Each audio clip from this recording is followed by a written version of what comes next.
আর এক বোন বলেছেন, প্রশ্ন করেছেন, হিল্লা বিবাহ কি? আমাদের দেশে হিল্লা বিবাহের প্রথা চালু আছে, তা কি ইসলাম সমর্থন করে? রাগের মাথায় 3 তালাক দিয়ে দিলে পুনরায় বিবাহ করা যাবে কিনা জানতে চাই। এটাও সুন্দর প্রশ্ন। হিল্লা বিবাহ এটি ইসলামের দৃষ্টিতে আদৌ জায়েজ নাই, একেবারেই হারাম, একেবারেই হারাম। তালাকের বিষয়টা, হিল্লা প্রশ্ন আসে তালাকের পরে, তাই না? সেজন্য তালাকের কথাটা আগে বলে নেই। ইসলাম কিন্তু তালাক চায় না।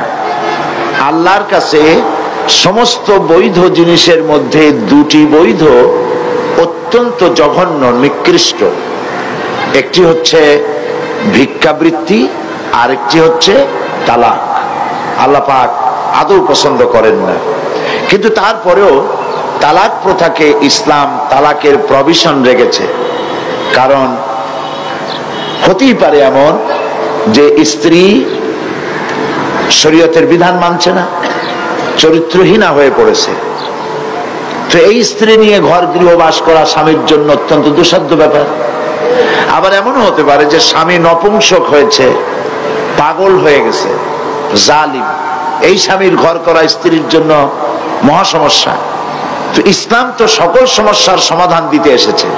সেই জন্য তালাকের একটা প্রভিশন রেখেছে, যাতে করে এই যন্ত্রণা কিয়ামত মৃত্যু পর্যন্ত স্বামী স্ত্রী ভোগ করা না লাগে। কিন্তু এই তালাকটা কখনোই রাগের মাথায় পানে চুন কম হয়েছে কেন, বেগুন ভর্তায় লবণ বেশি হলো কেন, গোশতের মধ্যে তেল বেশি হলো কেন, ভাত এত নরম হয়েছে কেন, এইসব হাবিজাবি কথাবার্তা দিয়ে কথায় কথায় স্ত্রীকে তালাক দেওয়া যাবে না। তালাক হচ্ছে, দেখা গেল যে স্ত্রী দুশ্চরিত্রা, চরিত্রহীনা, অথবা শরীয়তের বিধান মানে না, তাকে চেষ্টা করা হবে, স্বামী স্ত্রীর মনোমালিন্য হয়েছে, চেষ্টা করা হবে মনোমালিন্যকে দূর করে স্বামী স্ত্রীর ভালো সম্পর্কে স্থাপনের জন্য চেষ্টা করা হবে। সেজন্য কোরআন শরীফ বলেছে যে এই চেষ্টার জন্য উভয় পক্ষের মুরব্বীদেরকে ডেকে সালিশ করো। সালিশে যদি না হলো, তাহলে প্রথমত চেষ্টা করো স্বামী স্ত্রী নিজেরা 2 জনে, তাতে যদি না হয় তাহলে সালিশ ডাকো।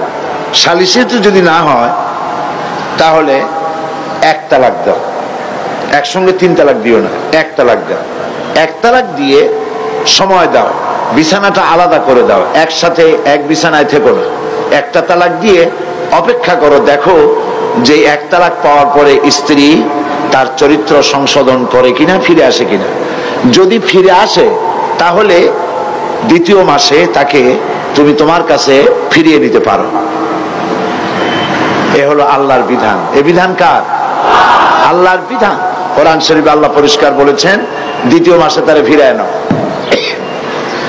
2য় মাসে দেখা গেল স্ত্রী ফিরল না, তার পূর্ব নীতির উপরই বহল, চরিত্র ভালো হলো না, তওবা করলো না, শরীয়ত মানলো না, তাহলে বশ্যতা স্বীকার করলো না, তাহলে 2য় মাসে আর 1 তালাক দাও। বিছানা ওইভাবে আলাদাই থাকুক। যদি স্ত্রী স্বামী থেকে এই বিচ্ছিন্নতায় বিরহ যন্ত্রণা সহ্য করতে না পারে এবং নিজের দোষ ত্রুটি বুঝতে পারে, আর যদি ফিরে আসে, তাহলে 3য় মাসে তারে ফিরায় নাও। দেখছেন আল্লাহর বিধান, ফিরায় নাও। কিন্তু দেখা গেল 3য় মাসেও ফিরল না, তখন তাকে গ্রেট ডেঞ্জার সিগন্যাল নাম্বার 10 দিয়ে দাও। 1, 2, 3, এরপর তো আর কিছু থাকে না। 3য় মাসেও যখন ফিরল না, তখন 3 তালাক বায়না করে তাকে ব্যাক করায় দাও, বাস শেষ হয়ে গেল। এরপরে আল্লাহ পাক বলছেন এই স্ত্রী আর কোনোদিন তুমি গ্রহণ করতে পারবে না, তোমার জন্য চিরকালের জন্য এই স্ত্রী হারাম হয়ে গেল।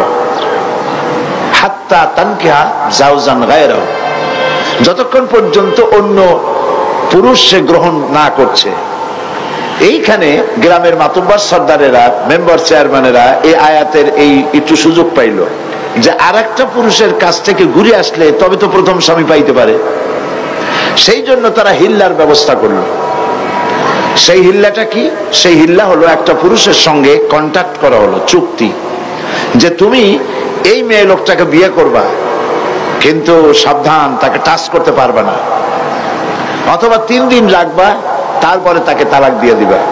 এইভাবে পয়সা দিয়া অথবা ম্যানেজড ওয়েতে বিবাহের ব্যবস্থা করে দিল। ইসলামী শরীয়তে এই ধরনের হিল্লা বিবাহ সম্পূর্ণ হারাম, আদৌ জায়েজ নেই। তাহলে কি হবে?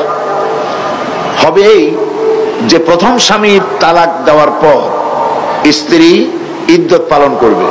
ইদ্যত পালন করার পর সে ইচ্ছে করে কারো সঙ্গে যদি বিবাহ করে, কোন পুরুষকে যদি স্বামী হিসেবে গ্রহণ করে, আর ওই পুরুষ যদি মারা যায়, তাহলে প্রথম স্বামী তাকে ইদ্যত পালনের পর আবার স্ত্রী হিসেবে নিতে পারবে। 2, এ হলো 1 নম্বর সূরত। 2 নম্বর সূরত হচ্ছে এই যে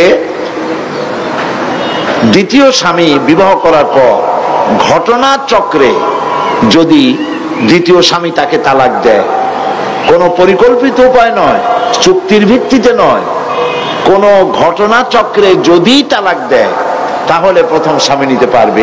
এছাড়া প্রথম স্বামীর কাছে ফেরার বা গ্রহণ করার কোনো সুযোগ নাই।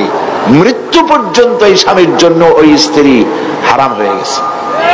এই হচ্ছে ইসলামের বিধান। গ্রামের মাতব্বর কি বলল, চেয়ারম্যান কি বলল, এইটা ফতোয়া নয়, এইটা ফতোয়ার বিষয় নয়। আজ পত্র পত্রিকাগুলি আর এনজিওরা খালি বলতেছে ফতোয়াবাজ, ফতোয়াবাজ, ফতোয়াবাজ। এই কথাটা একটা বিদ্বেষমূলক কথা। যেমন হামলাবাজ, মামলাবাজ, দুর্নীতিবাজ, এইগুলি যেমন শব্দ, ফতোয়ার সামনে তেমন কোন বাজ শব্দ বসানো যায় না।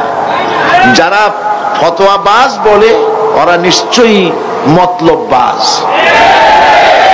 এটা মতলব করে, দুর্বিসন্ধি করে ফতোয়ার মতো এত বড় গুরুত্বপূর্ণ বিষয়কে নিন্দনীয় করার জন্য এই ব্যবস্থা তারা গ্রহণ করেছে। সুতরাং এই বোনের এই প্রশ্নের জবাবে আমি বলছি, হিল্লা বিবাহ ইসলামী বিধান অনুযায়ী কোরআন হাদিসের দৃষ্টিতে সম্পূর্ণ সুস্পষ্টভাবে হারাম, জায়েজ নাই। আলাউদ্দিন আইএমসি মিডিয়া কুরআন হাদিসের কথা বলে, সত্যের দিকে আহ্বান করে। Alauddin IMC media.